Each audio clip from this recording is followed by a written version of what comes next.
So I'm very pleased to welcome up to the stage Dr. Jean-Michel Létang from INSA in the University of Lyon.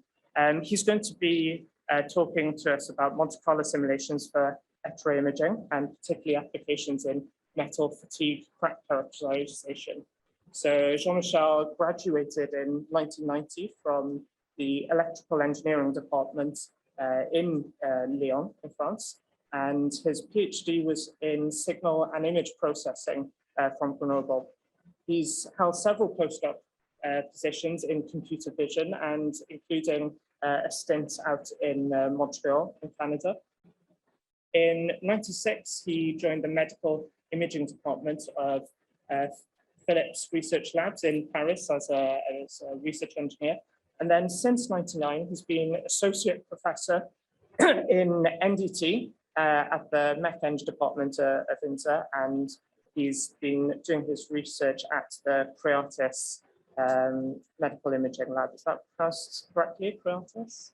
And his main research interest is Monte Carlo simulations for particle transport, and in particular the development of fixed force detection and variance reduction techniques based in track length estimated of both imaging and dosimetry. So some of the stuff that we were seeing, Frank also showing that was possible.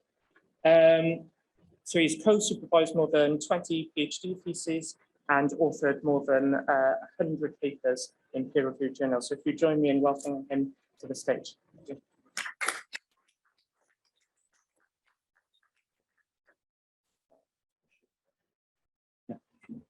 The disclaimer, first part of this presentation I will make is based on the PhD work of Létang, which has been co-supervised by a colleague of mine from another laboratory, Matthias, who was the keynote speaker last year.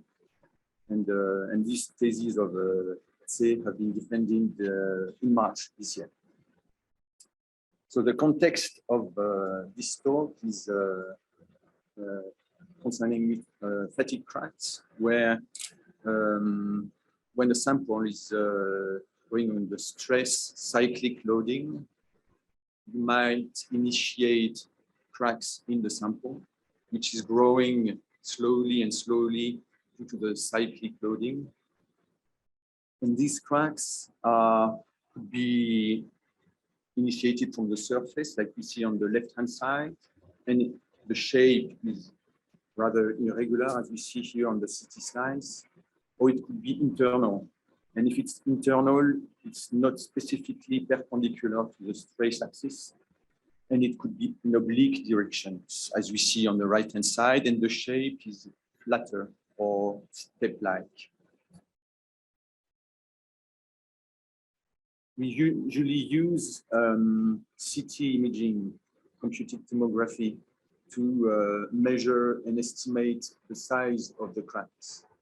If we use a lab CT where the beam coherence is much less sharp than the one we have in synchrotron facilities, it's rather difficult to estimate the length of the crack. On the left-hand side, from this slice, we could infer a length of 674 micrometers. But if we go with the same fatigue crack from this steel sample, a much longer length can be measured. But it's hard to stop. We see white lines, white streaks, and is it still an artifact or is it still the crack? So that's where the simulation can play a role. But when we use coherent beams, the complexity increases, and we know that from decades from phase contrast imaging, that when you increase the distance between the sample and the detector, you might have Fresnel fringes. So here in the doctoral manuscript of Peter Cloton's here, I borrowed this image. If you have a polystyrene sphere inside a plastic shell of 15 micrometers, I think, And the attenuation is very low. That's why we don't see anything when the detector is against the sample at the top left. 3 millimeters propagation distance. And if we increase this distance, like 19 centimeters, the middle top image, or 83 centimeters, the top right image, you begin to see fringes, and they even large fringes. If you go to 3 meters on the bottom right, it's a close on the bottom part of the image. We see several oscillations, the Fresnel patterns that we know in optics can occur. So this is known. So and the fringes appear on the borders of phase differences. So the crack induces a phase difference. So we will have this kind of artifacts in cracks imaging. Let's have a look to conclude this context part at a CT slice of a real phantom. We see in the red region of interest that it's hard to, in this step-like crack, internal crack, it's hard to decide where the crack begins, where it ends. Are the white areas, the streaks, are they cracks or are they artifacts? And what is the gray value of the crack? So it's where the image simulation will help us decide and analyze this kind of images. So we'll perform a systematic study on cracks, and that's the second part of this talk. But beforehand, let's go back to Monte Carlo simulation and see how, with Monte Carlo, we can simulate phase artifacts. So first, a standard analog Monte Carlo simulation relies on a probability distribution. Let's assume, like here on the top, you have a Gaussian distribution of some kind of process, and you want to simulate a Monte Carlo trial and draw on this kind of distribution. The first step is to compute the cumulative distribution. Then you have something between 0 and 1. So it is very easy to draw a uniform number between 0 and 1 excluded. And then from this U number, you can go back to the X sample, which has the distribution that you selected at the start. So it's very easy. So how can you do that with in practice with X-ray imaging? So we know that if we have a database of mu, the linear coefficient, attenuation coefficient, at a given energy in a given material, the probability that the photon will interact after a given path length S, it's very easy to model. It's simply the mu, the probability, the linear probability, times the bare attenuation law exponential minus mu S ds. So we know the probability. So we just have to compute the cumulative distribution from that. So it's very easy. It's minus the exponential. And then we just have to draw a uniform number between 0 and 1, here noted UA. And from UA, we can know what is the next interaction point, SA, in that material for the X-ray at that energy. It's minus log of 1 minus UA over mu. So let's see in a scheme how this works. Let's assume we have a point source in air shooting towards an aluminum sample, and the first material is air. So you compute this distribution, you select U, and then we have the interaction point. But in that case, the interaction point is away from the border of the air, which is limited at the abscissa S1. So this interaction will tell us that nothing will happen in air. So we'll transport the photon to S1 at the border of the aluminum sample, and we'll redo that again. So we'll now be in aluminum, and we'll go with the mu of the aluminum, and then we compute if whether there will be an interaction in aluminum. In that case, yes, there is an interaction at SA in the aluminum. So now we know that there is an interaction. So we have to know what kind of interaction. So that's the second part of the Monte Carlo simulation. we have to list the different interactions that we might have. So we go towards the database, and we are here, we have the mass attenuation coefficient. It's for carbon, but it is the same for aluminum.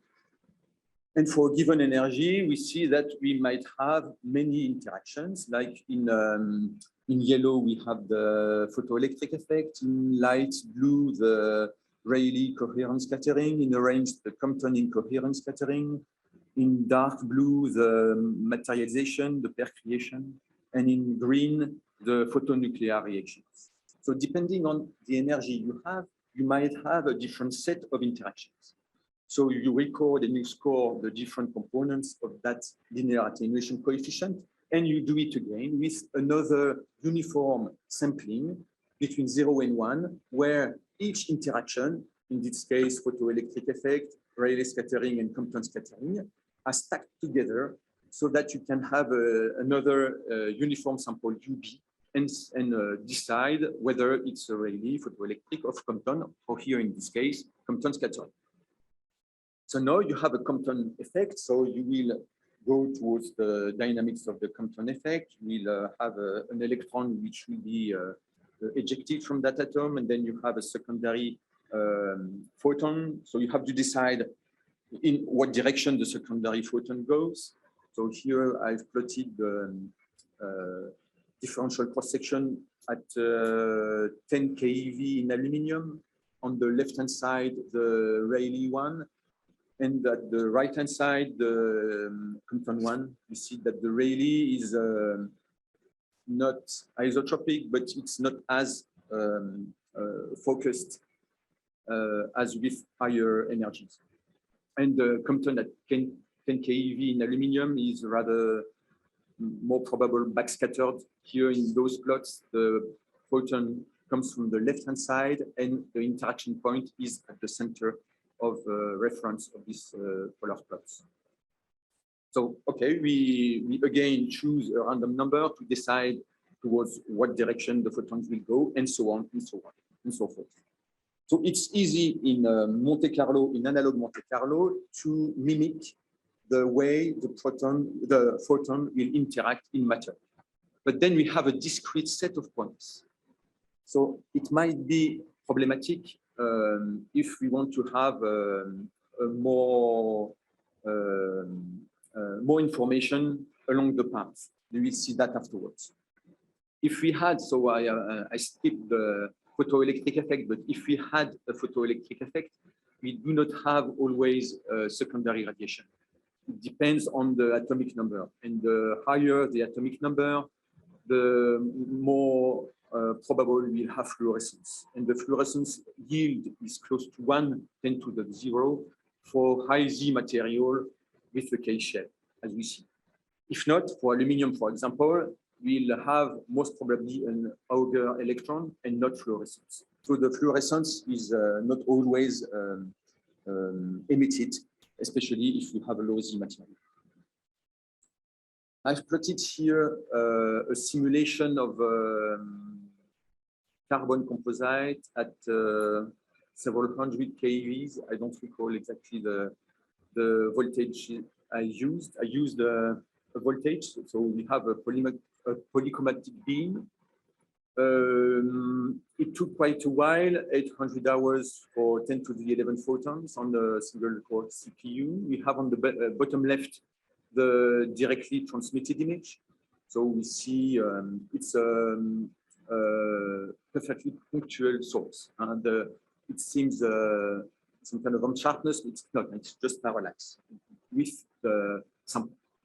On the bottom center, we see the secondary maps. So essentially, mainly Compton scatter photons. And on the bottom right, you don't see the figures, but it's up to 12 in dark blue. 12 meaning the secondary to primary ratio. So we have a lot of scattered photons that we see in the top middle image. The green curve is the Compton scatter. The orange curve is the directly transmitted photons, and the total is in there. On the right-hand side, you see the SPR, the secondary to primary ratio, which is quite large in that case. So simulation can help us optimize a setup to choose the geometry or to choose the different parameters of the source or of the detector, what kind of scintillator, things like that. So it's very helpful. But the problem is it takes a lot of time. It's time consuming, and unless you use a computing center, it may take weeks to get your image with acceptable level of noise. You may bias and have a shorter computation times if you increase the production cuts in Monte Carlo, like increase the production cuts of electrons or gammas that are not produced, but you have a dose deposition instead.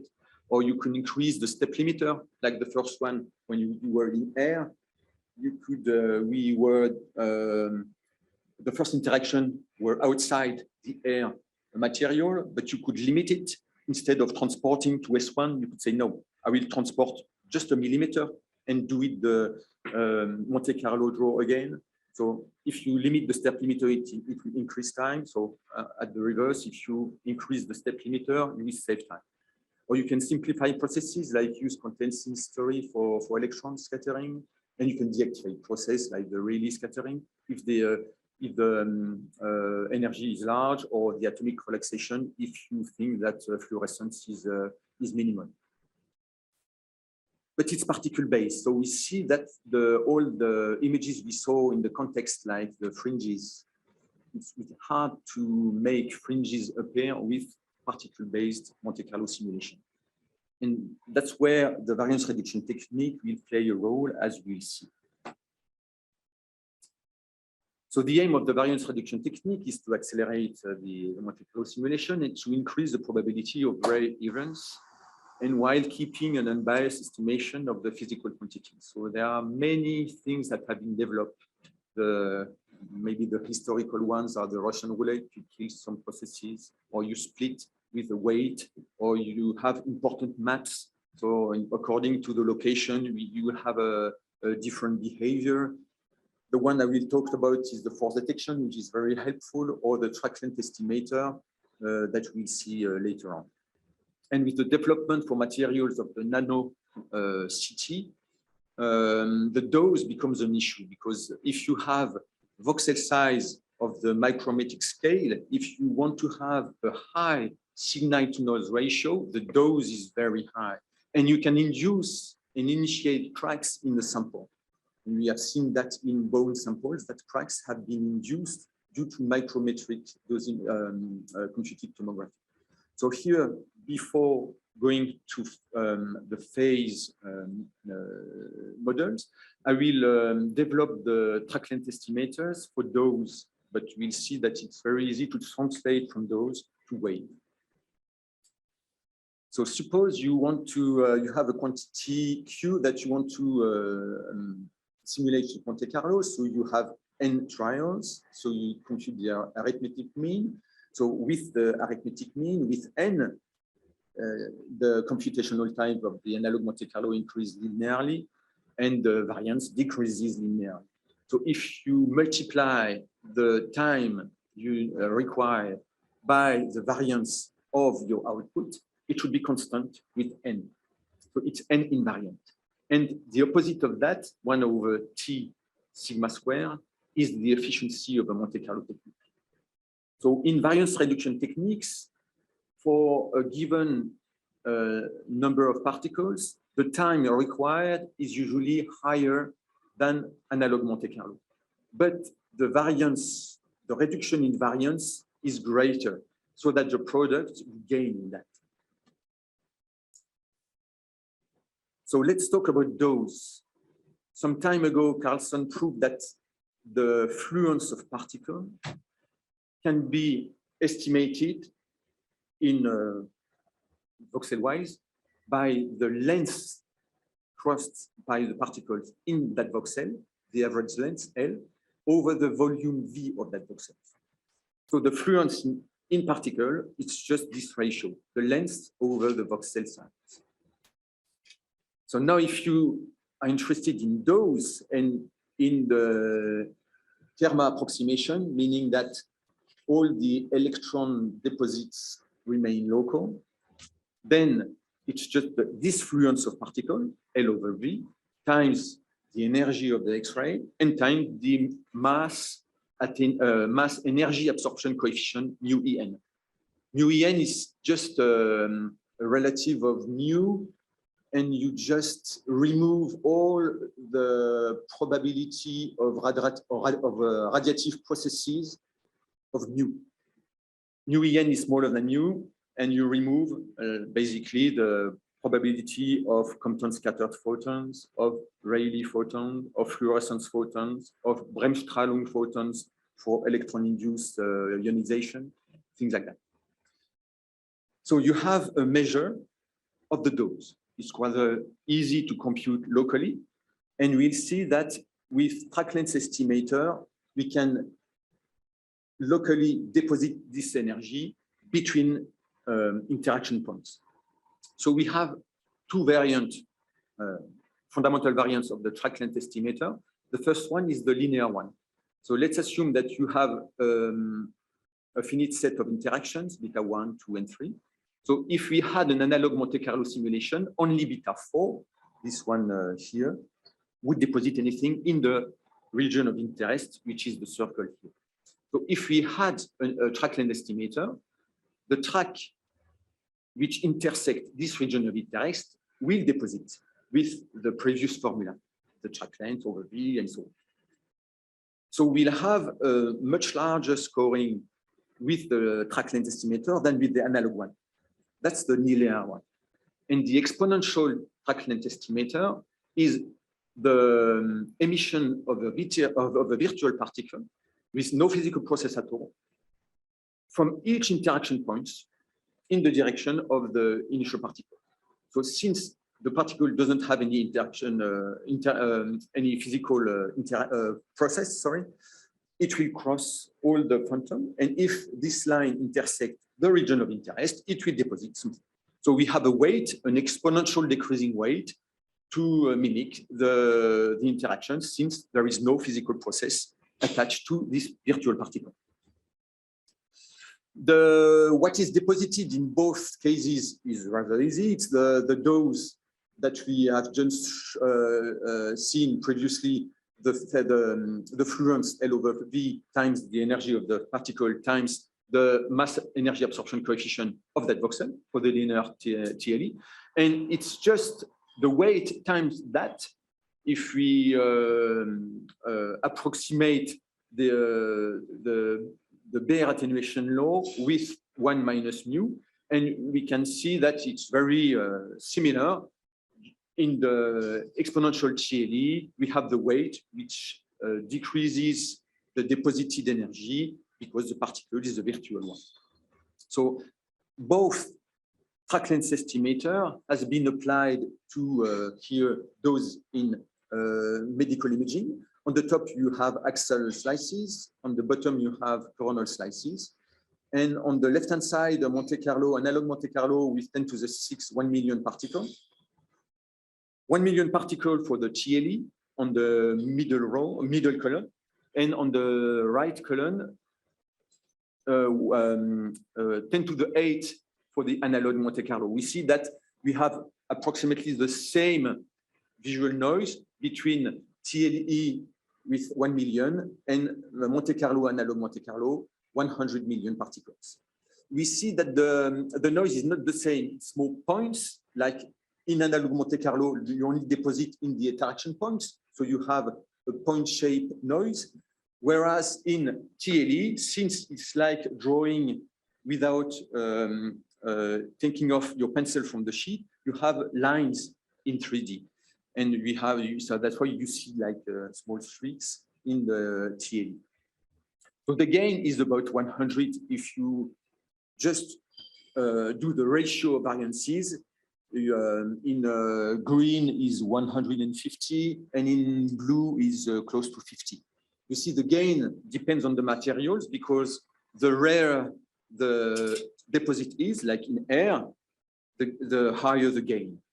So here the dose is higher in Monte Carlo in bones, so the gain is less, obviously. If we look at the overload of computation time, it's just about 10%. You see on the left-hand side, the computation time of the analog Monte Carlo in red and in TLE in green. It's only an increase of 10%, where we had a decrease of 100 in variance. So overall, we gain about 100 in efficiency. And as we see on the right-hand side, the mean relative error, we see in logarithm that the slope is 0.5. It's in square root of n as expected. There have been many applications of the TLE, apart from this medical application.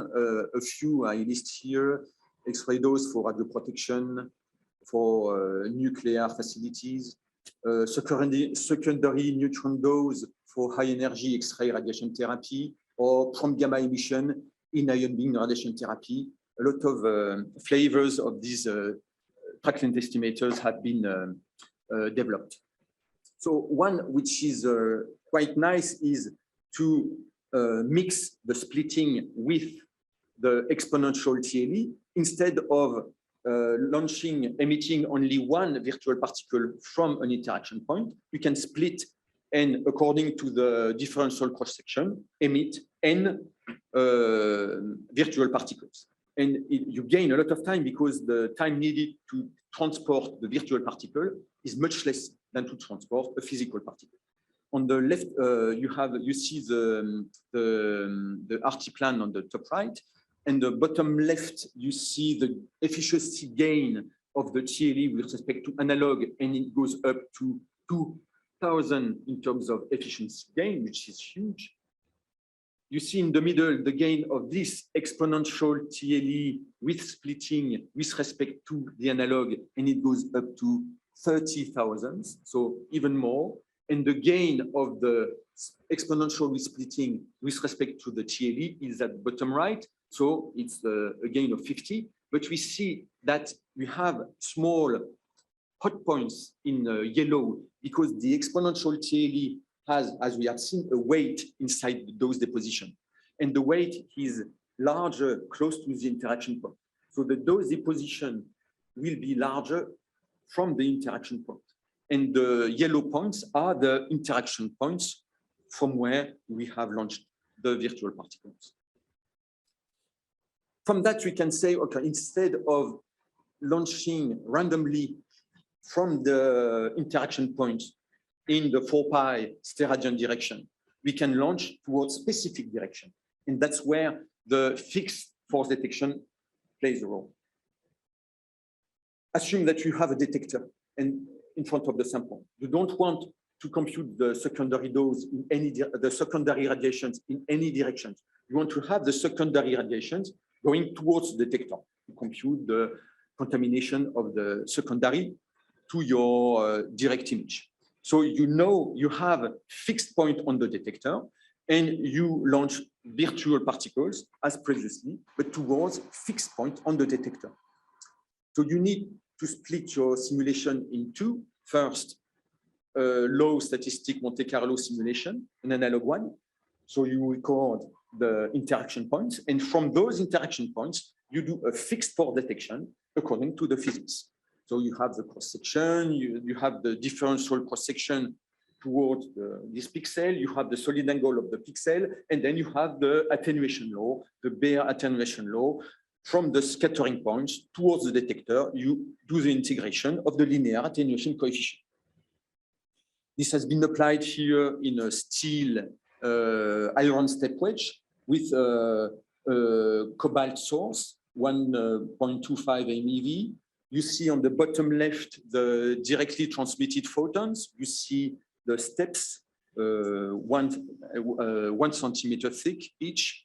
On the right-hand side, you see the projection of those scattering points in thick, the Rayleigh ones, and in thin, the Compton ones. And you see that the first order scattering is more towards the source, and the higher order scattering is more homogeneous in the sample.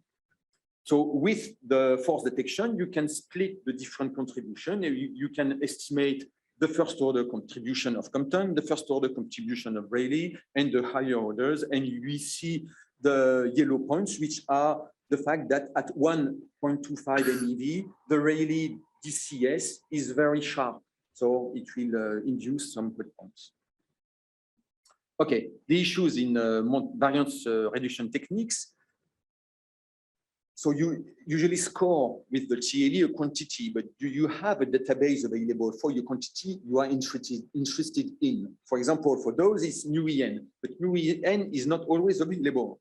And is the physical model within or hidden inside nu En compatible with the analog Monte Carlo you will use to track to the photons? So you can have different cuts or different physical models. So these are minor issues, but it has to be taken into account. And for the fixed force detection, we'll have hot points, as we have seen, because of the peak DCS, or if the interaction point is close to the detector or within the detector or the scintillator. So we'll generate hot points. We'll reduce the variance, but with hot points. And the computation times is proportional to the number of pixels toward which you fire the virtual photons. So it could be quite large if you want to have a 1,000 by 1,000 pixel image. But these two variance reduction techniques are adapted and compatible to the wavefront construction. And that's what we see next. So phase here, I mean propagation phase. Propagation phase means that we will not use an interferometer like Tabolao after the phantom, but we let the wavefront propagate in air, free space propagation, for distance d here. So the computation and the simulation will be split in two parts. First, we will compute the wavefront at the exit plane of the object. Z is Z0. And then we'll propagate this wavefront to the d distance towards the detector. So what's the model behind? So we know that an object can be fully determined and described by its complex refractive index, NE, which has a real part which code the phase of the wave, and which has an imaginary part which codes the attenuation of the phase of the wave. And both delta E, which is the refractive decrement, and beta E, which is the attenuation index, are very, very small with respect to one, as we will see in the next slide. So if you assume a plane wave, if it's a cone beam, you can use the Fresnel scaling theorem to translate from parallel to diverging beam. So I will remain parallel for simplicity. So assume that you have a plane wave propagating in the z direction, and you want to compute the wave field envelope psi e at the distance z0 I've seen previously. This wave field envelope can be seen as a product of the transmittance function. It's the complex exponential with an array integration of 1 minus the square of the complex refractive index times the initial wavefront psi e at the start, z is equal to 0. So this transmittance function can be simplified, especially if you assume that 1 minus the squared refractive index is twice the decrement minus the attenuation index with I in between. So in that case, if we insert this 1 minus n squared in the integration here, you can split into two parts. And this is very nice. We have an attenuation part, exponential minus BE, and we have a phase shift part, exponential I phi E. And these two parts are very similar. If you look what is BE and what is PE, the expression is very close. You have the same weight in front of the integration, 2 pi over the wavelength. I put here the energy expression, but it could be 2 pi over lambda if you want. The integration, so that's the projection from Z equals 0 to Z0 of for the attenuation part beta E. For the phase shift part, the decrement delta E. But it's exactly the same formula. And for beta E, we know that this expression is just the integration of the linear attenuation coefficient. Beta E is directly related to mu E. So beta E and phi E are projection, and this approximation, which is called the paraxial approximation, only holds for weak scattering object and not too thick object. So ideally, thin slabs of not scattering materials. Let's have a look at each element, delta and beta. So we see maybe it's too small. The black one is aluminum, the red one is iron, and the blue one is tungsten. On the left-hand side, you see the decrement delta, and on the right-hand side, the attenuation beta. You see that the delta is decreasing with respect to the squared of the wavelength, so 1 over the energy squared. And for beta, if you are in the photoelectric effect, it's to the cube of the energy. And if you go towards Compton, it's constant in the middle range. And then it will decrease in 1 over E for very high energy for Compton scattering. So we see that they are very small. You don't have the figures, but it's 10 to the minus 7 here for beta, and it's 10 to the minus 4 for delta. So it's very, very small with respect to 1. But why is phase contrast so interesting? If you remember that beta and delta plays exactly the same role in the integration, let's have a look at the ratio delta over beta, which means the phase divided by the attenuation. And we see that the gain is huge because the information within delta is 1,000 times, for example, for aluminum at 60 keV.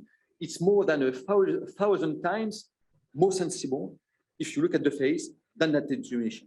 So that's why the phase imaging is so interesting. So how come the previous variance reduction techniques are applicable to that? So we have presented the linear track length estimator and the exponential with the fixed force detection variant. So within GATE is a Monte Carlo tool, which is a toolbox that wraps the Gen4 CERN Monte Carlo toolbox. And it's much easier for medical physicists or computer scientists to manipulate gates or to pass the detector modules, things like that. So from the two publications, like I mentioned at the bottom, one has used the track length estimator to compute the wave front, and the other one has used the fixed force detection. So we have to compute beta E, BE, and we have to compute phi E. The first one,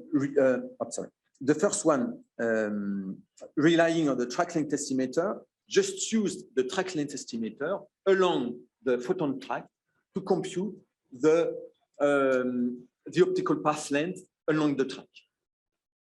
While BE was simply computed with the analog Monte Carlo and the transportation scheme of analog Monte Carlo. The other possibility is to use a fixed force detection from the start, from the source, to compute from the source towards the detector BE, like an analog, like a deterministic computation of this integration, and for phi E, exactly the same, from the source towards the detector. So it's very easy and much more and much faster with the fixed force detection than the one with the TLE, which only uses the TLE for delta E. So now we have the wavefront at Z is equal to 0 with DE and phi E. So we need to propagate this front up to the detector on this distance D. So we have two ways to compute that. The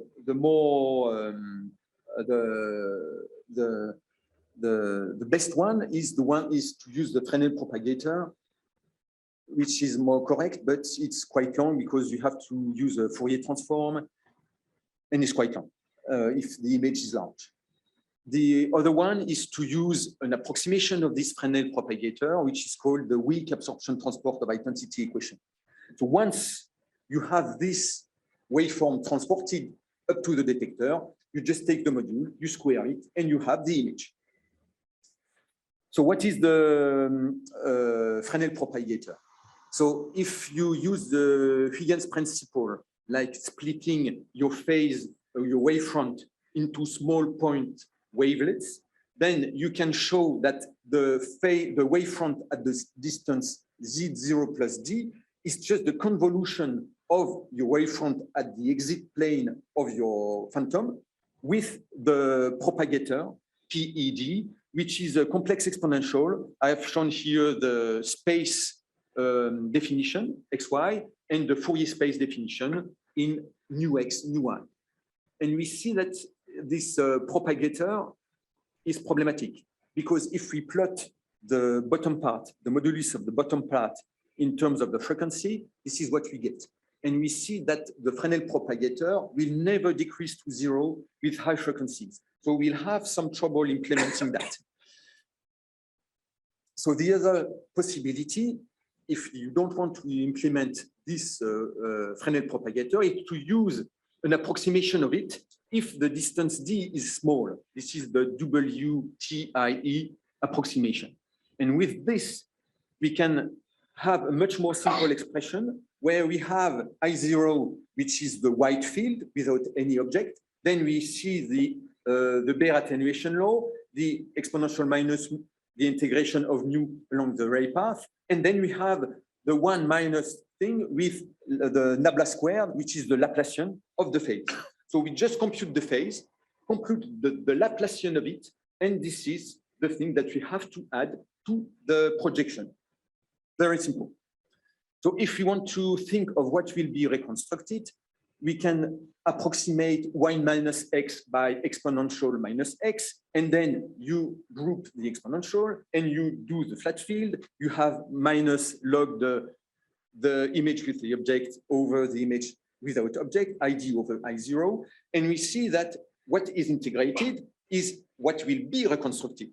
So the reconstructed quantity that you will get with this WTIE model is just the nu minus the Laplacian of the phase. So in homogeneous region, the with or without phase will be exactly the same. We will reconstruct nu. But in phase gradients, you will add this Laplacian, which will be larger for large distance d.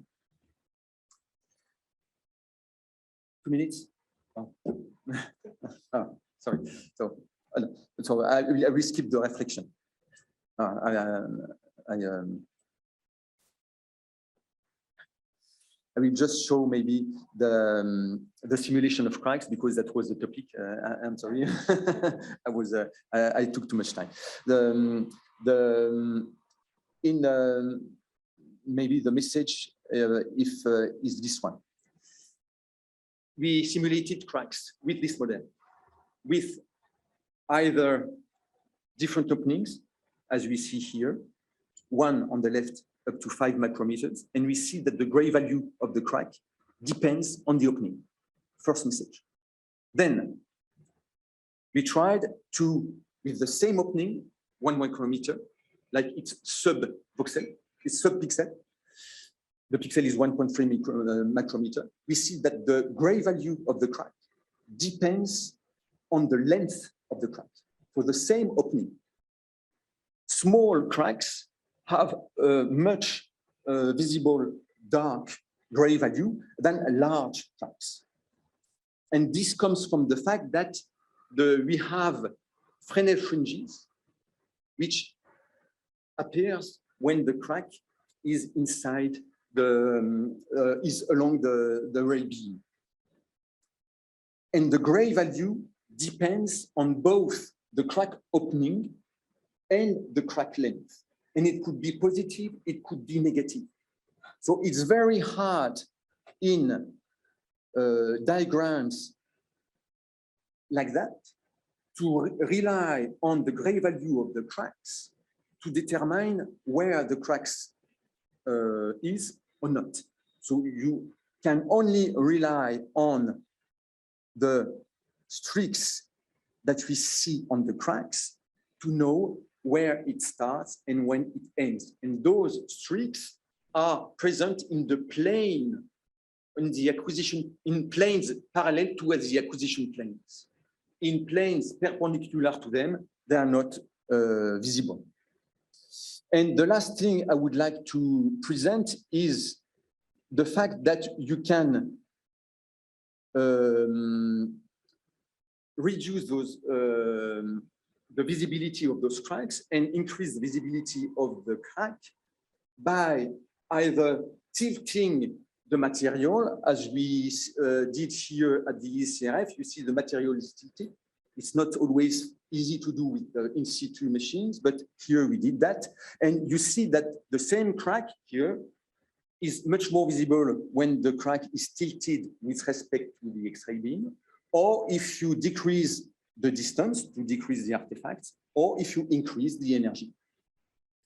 And that's the message I want to give to you, is that the gray value of cracks is not a reliable primitive.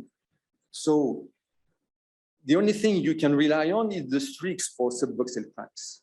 And the automatization of the segmentation is very hard. And Xiao did some deep learning, Monte Carlo based for crack segmentation.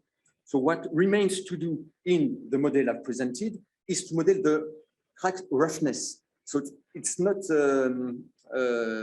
it's factory today because it's either voxels or planes. So we need to add in the Monte Carlo simulation a roughness surface.